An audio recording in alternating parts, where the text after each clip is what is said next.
Hi, this is Mrs. Knopf, and today we're going to continue learning from our new method book on the trumpet. This is line 14, hot crossed buns, and I'm sure you've heard this before. It's everyone's favorite when they're starting out as a musician. So we're going to go ahead and get started. We have at the beginning, as always, our treble clef, and then we have our 4/4 time signature. We have 4 beats in every measure.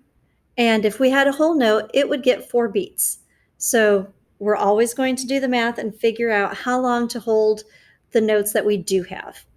So if we had a whole note and it got 4 beats, half of a whole note is a half note, half of 4 is 2.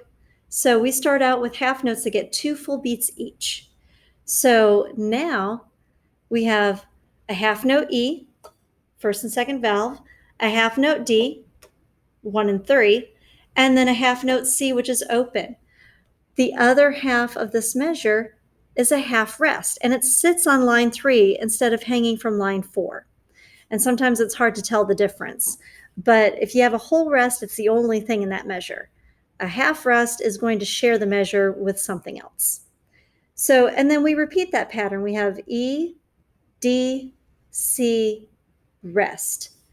Then on the next line, we have 4 quarter note Cs. They get 1 beat each and they're open.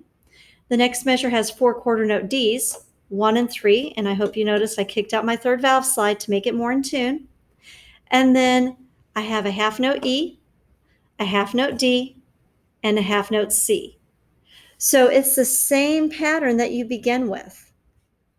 And we just have this quarter note section in the middle. So we're going to start at the beginning. Make sure that you are tonguing each note very clearly, starting with a t sound, and fill up with plenty of air so you can make it to the rest and not have to breathe in between. Here we go. Hot cross buns.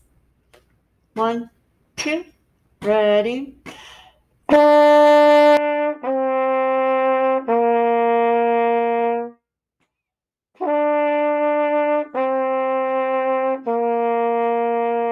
Next line.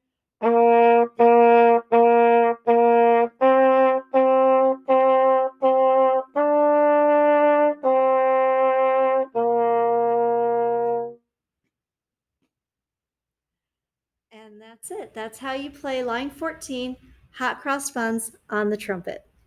I hope this helps, and we'll see you next time.